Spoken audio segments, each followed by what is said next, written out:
Et bonjour à tous et bienvenue dans cette nouvelle vidéo du Fada. Après quelques semaines d'absence, nous voici de retour directement à l'aventure Peugeot à Sochaux. Et pas de doute avec cette superbe 504 break qui se trouve sur le parking. Et pour l'occasion, l'équipe de Mininch et moi-même nous étions rendus le 25 mai dernier au sein de la seconde bourse aux miniatures et objets de collection qui se déroule directement dans le musée. Et pour cela, nous avions du coup quelques miniatures à vous présenter, mais également quelques ventes de nos collections personnelles. Voici la vitrine où nous exposions du coup les miniatures que nous avions à proposer, à montrer aux visiteurs. Donc on notera du Odéon au 43, du Norev, mais aussi du Voxy 9, du 64 avec Norev, et aussi ces 504 break de chez DCT, ou encore le petit Kangoo La Poste qui vient tout juste de sortir, mais également quelques millésimes au 43, je rappelle que millésime c'est une marque de Spark, et aussi du 1.18, ici comme cette BMW. Ici on passe aux ventes de chacun d'entre nous, avec les ventes de Guillaume qui propose principalement des ventes au 1.64 avec des marques comme Hot Wheels ou Majorette. D'ailleurs, on peut noter cette petite Suzuki Swift de chez Majorette en Zamac brut, une série qui était sortie chez Majorette il y a quelques temps. Mais encore cette superbe Dacia 1300 dans un blister spécial proposé uniquement en Roumanie, toujours de chez Majorette, pas de problème. Et là, on notera quelques Inno 64. Donc ce sont des miniatures haut de gamme à l'échelle 64. On poursuit avec ici du 43 avec les dernières Dacia de chez XO ou encore quelques Norev de Citroën ou alors Peugeot. On notera cette superbe Norev au 1.18e, une Sierra RS Cosworth qui malheureusement n'a pas trouvé preneur ce jour-là. Quelques 64 avec les dernières Renault. Également quelques Majorettes, toujours avec la dernière gamme French Touch. Et on pourra même noter quelques produits rigolos, je dirais, pour les enfants, comme ce Kangoo macaron entièrement rose. Également quelques Tarmac, toujours au 64, et des modèles boutiques au 1.43 vendus directement en concession, ou alors directement chez le revendeur de Norev. Ici nous avions quand même une belle panoplie de miniatures assez intéressantes, comme ces trois Puriel Charleston que vous avez pu apercevoir. Mais nous avons également du plus ancien, comme ce Peugeot D3 aussi que vous avez aperçu. Quelques belles pièces pour compléter ces collections, ou alors cette superbe R25 phase 2 que j'adore particulièrement, mais aussi la Renault 30 couleur marron-brun très foncé. On poursuit du coup avec les ventes d'autres membres de l'équipe Mininch, ou alors avec cette Ferrari que l'on a retrouvée il y a quelques mois en collection presse. On avait aussi d'autres modèles au 1.43 qui étaient proposés à la vente, d'ailleurs une partie sont les miens, et certaines ne sont toujours pas parties, donc avis aux amateurs, comme ce superbe Renault Kangoo 1 phase 2, pas si simple à trouver finalement, ou encore ce Citroën C5 Aircross, également pas courant non plus. Donc j'assume tout à fait mes prix, il n'y a pas de problème. Et si vous vouliez vous faire plaisir, il y avait aussi des miniatures de rallye, de compétition, des taxis, bref, de quoi convenir à l'ensemble des visiteurs présents à cette bourse aux miniatures, qui je rappelle en est à son second numéro. Hop, petit ensemble de notre stand, et bien évidemment, on va revenir sur un modèle qui a attiré mon attention, cette 308-1, 3 portes, qui est en somme tout à fait sympa. Forcément, nous sommes à une bourse de la marque Lyon, donc difficile de faire l'impasse sur un club de miniatures Peugeot, qui nous présente ici quelques exclusivités Des miniatures qui ont été fabriquées pour ce club en résine, des éditions limitées. Donc pour la plupart ce sont des prototypes, hein. On aperçoit cette superbe 407 Macarena qui est d'ailleurs une des souscriptions de cette année 2024 pour le club, hein. La revoici à nouveau. Donc on peut voir quand même une miniature très finement reproduite, je rappelle toujours en résine, qui est du coup suggère un prix quand même un petit peu élevé. Rappelons quand même que la résine est un matériau qui est quand même très coûteux. Et ce club nous proposait aussi présentation de plusieurs prototypes, donc cette superbe 405 coupé Heuliez 3 portes, mais aussi la Peugeot e-Legend de chez Voxy 9 que nous avions vu au Mondial de l'Auto il y a quelques années. Là nous avons un diorama avec une 202 pick-up, pourquoi pas, hein, il en faut pour tous les goûts. Et nous avions aussi ce Peugeot J9 en présentation, version longue, transporteur, que nous ne voyons pas tous les jours. Poursuivons avec ces super Peugeot Hogar, donc notamment celle de visite du pape en 2015, donc sur base de Peugeot 207, une sorte de 207 pick-up. Mais les amateurs d'anciennes ne sont pas en reste, puisque le club propose également des miniatures, toujours en résine, de la marque Peugeot, qui date il y a quelques années, très probablement.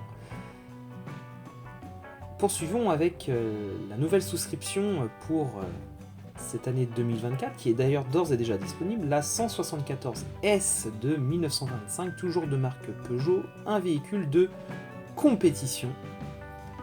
Et puisque nous parlions anciennes, nous revoici du coup à nouveau devant des véhicules anciens. Comme ici nous pouvons apercevoir quelques productions de la marque France Style de chez Momaco pour le club, ou encore à nouveau d'autres miniatures toujours en résine qui sont ou qui ont été proposées à la vente pour le club. Donc quel est l'intérêt pour un club de faire ce genre de production? Tout simplement d'obtenir une trésorerie et proposer à ses membres des véhicules qui ne sont jamais sortis dans le commerce, c'est-à-dire de manière industrielle. Donc pour la plupart ce sont des véhicules, des miniatures presque uniques, puisqu'elles sont écoulées à très peu d'exemplaires, hein, parfois 100, 120 exemplaires. Donc ça peut être très intéressant, lorsqu'on est collectionneur, de les acquérir. On poursuit ici avec les ventes directement du musée. Il faut savoir que le musée, l'aventure Peugeot, propose une boutique en ligne, mais également des ventes sur place de miniatures, Peugeot bien évidemment, mais également Citroën et DS, parce que depuis quelques années, les trois marques sont plus ou moins réunies sous le même blason, c'est-à-dire l'aventure Peugeot, Citroën et DS automobile. Donc là on retrouve du 1.43, du 1.18, 43 comme ce superbe coffret de marque Norève. Quelques petits objets également liés aux marques Citroën, Peugeot et DS. Hein, c'est ce que l'on appelle le lifestyle, qui est également disponible dans les concessions pour la plupart. On retourne un petit peu chez Citroën avec une proposition de plusieurs 2 chevaux au 1.64 par Norève, mais aussi quelques 2 chevaux 1.18 par Solido. On aperçoit d'ailleurs la 2 chevaux vendue en Bretagne, la collection des régions, au 1.18. À nouveau de la 2 chevaux, mais cette fois-ci au 1.43, Norève, Odéon, et également d'autres miniatures au 1.18 de chez Solido, comme ces superbes type H, Spar et également Pompier. A noter une superbe DS Michelin, appelée plus communément mille-pattes, la mille-pattes qui servait d'ailleurs à tester des roues de camion, puisqu'il y avait une roue centrale placée au milieu de la voiture, que l'on ne voit pas. Il faudrait démonter entièrement la miniature pour la voir. Testeuse de pneus. Et la vidéo défile et l'on peut apercevoir d'autres Citroën, également au 1.43 et au 1.18, avec des stocks de miniatures qui sont plutôt maintenant assez anciennes, c'est-à-dire des véhicules qui ne sont plus produits. Donc c'est l'occasion dans ce genre de bourse de compléter sa collection avec des modèles que l'on a pu rater, hein, comme cette Citroën C2 VTR à 7 €, qui probablement doit être un reliquat des stocks du C42 fermé il y a quelques années, en 2018 si je ne dis pas de bêtises.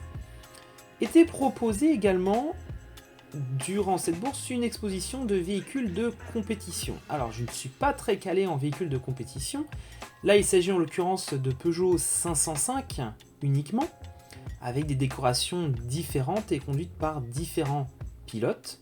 Là on peut voir une belle collection de Peugeot 206 WRC, une voiture qui a quand même marqué son époque, avec beaucoup de victoires. On peut voir quand même des belles miniatures. Certaines sont produites en commerce, d'autres ici ont été fabriquées de toutes pièces. C'est vraiment un beau mélange de ce qui peut exister en miniature industrielle et en miniature artisanale, je dirais. On a ici des 306, 206, 307, WRC toujours, 207. Un beau panel pour les passionnés. Là on se retrouve avec 205 T16, les très connus 205 T16 pour avoir parcouru le Dakar, ou encore ces 405 que l'on peut apercevoir, donc 405 conduites par Harry Vatanen durant le Dakar, ou alors pour la montée de Pikes Peak avec cette célèbre photo. Je vous laisse aller voir sur internet pour ceux qui ne connaissent pas.